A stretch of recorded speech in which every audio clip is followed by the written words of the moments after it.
Alors, Moraï Rabotai, il y a une halakha intéressante. On m'a demandé hier, et Stam, j'en ai parlé ce matin aussi, c'est la personne, elle a préparé du couscous.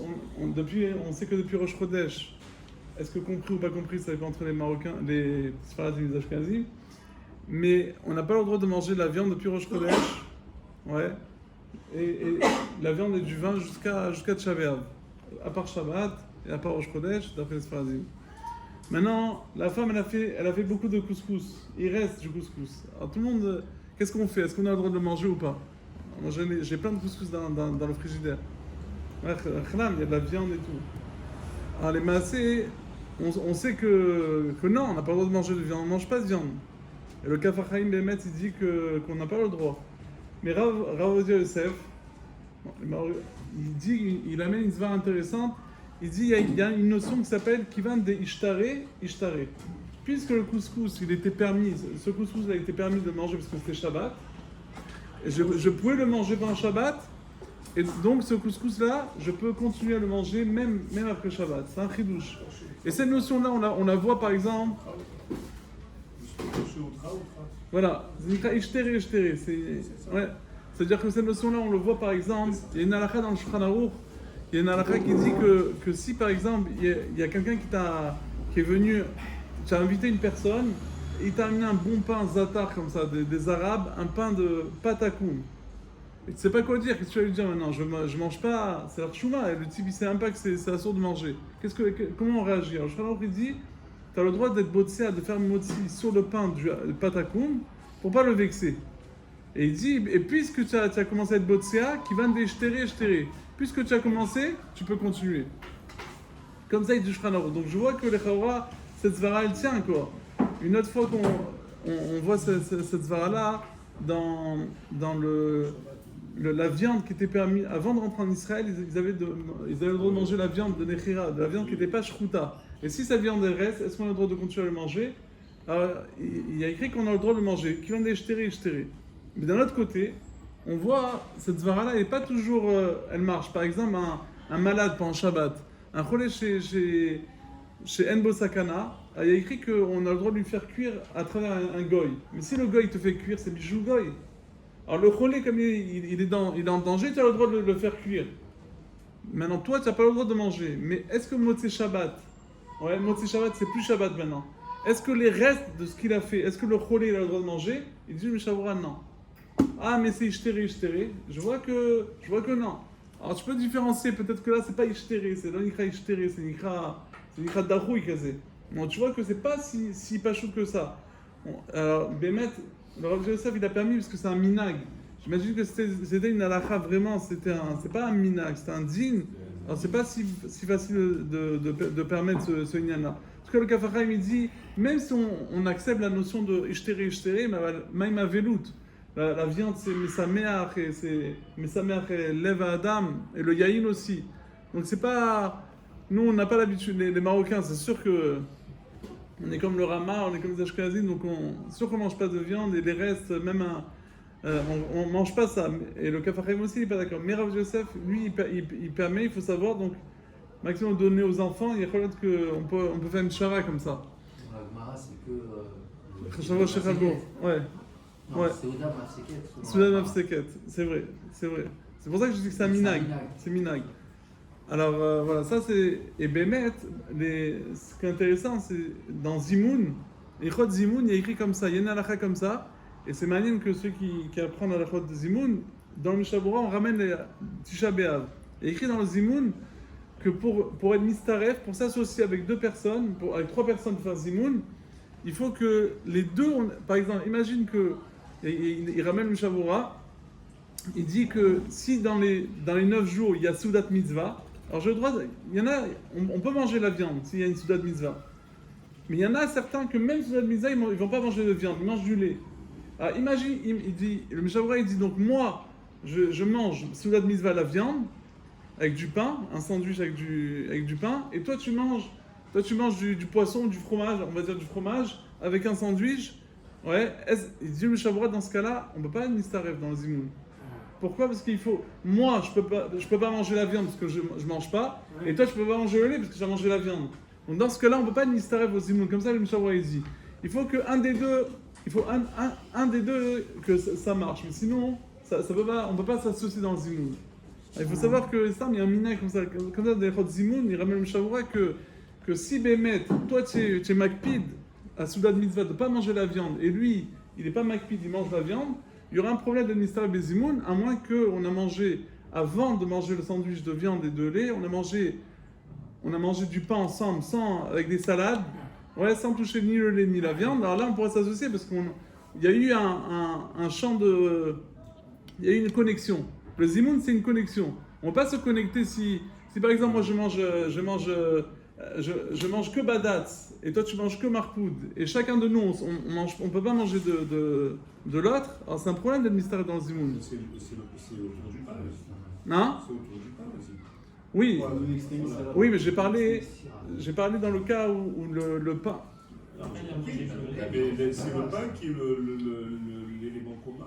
Ouais, mais si j'ai mangé le pain, j'ai mangé avec ce pain-là, j'ai mangé la viande.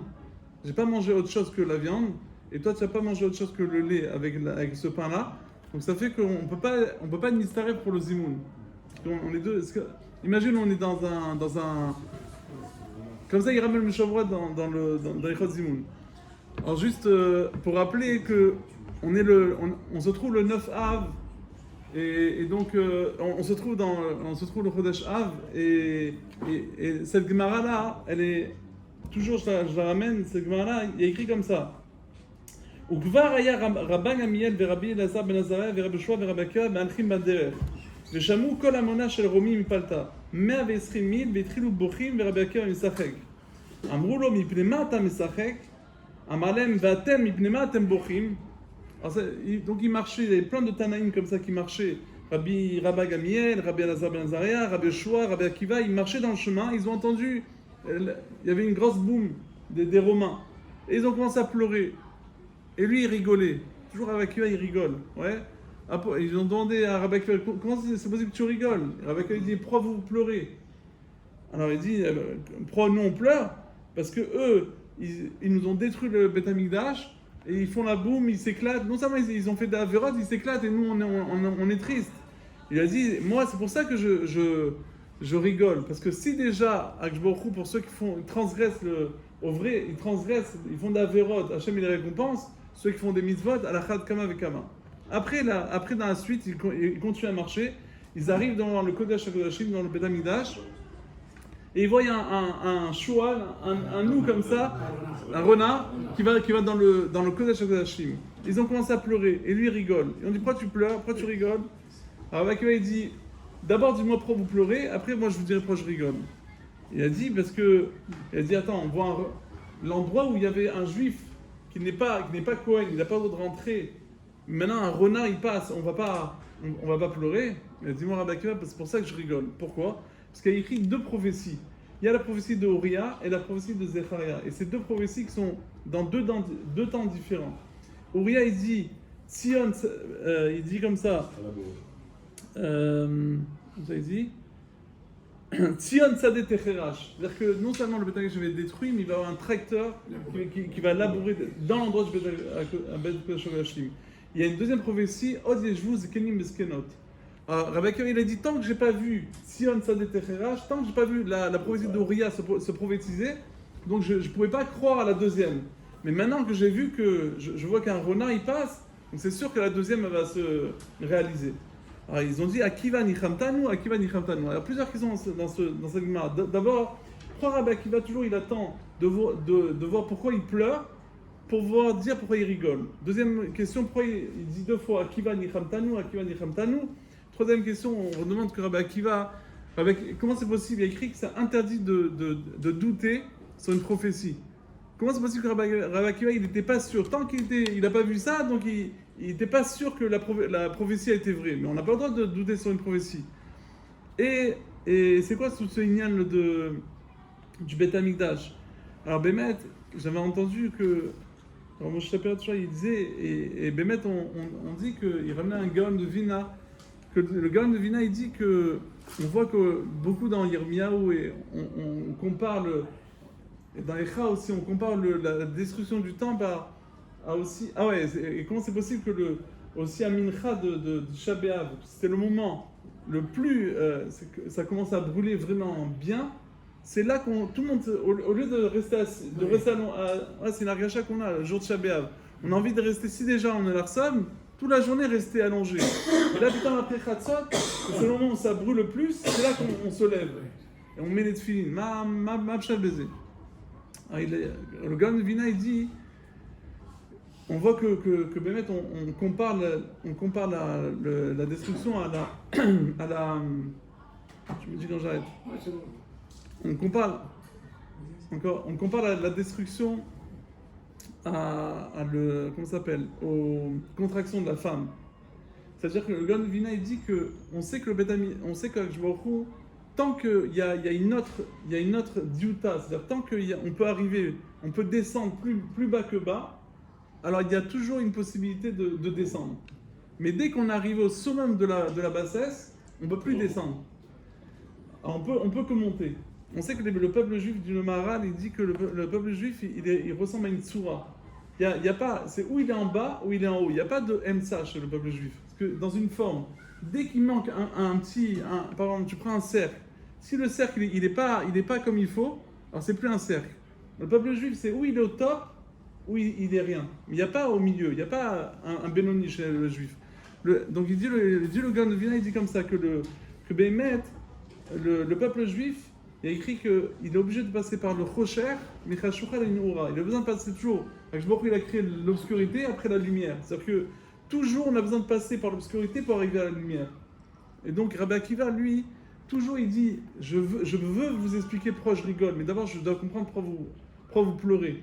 Parce que pour vous expliquer pourquoi je rigole, il faut que vous nous expliquiez pourquoi vous pleurez. Parce que mon sourire, il va venir que de votre pleur. Ça veut dire quoi? Que quand je vois, Rabbi Akiva dit, quand je vois que Sion ça déterrage, quand je vois que après le Beth Amikdash, non seulement il y a le Beth Amikdash qui est détruit, mais il y a les tracteurs qui passent en dessous. C'est-à-dire vous êtes arrivé au summum de la bassesse. C'est pas que Rabbi Akiva il a eu un doute, il n'a pas de doute Rabbi Akiva.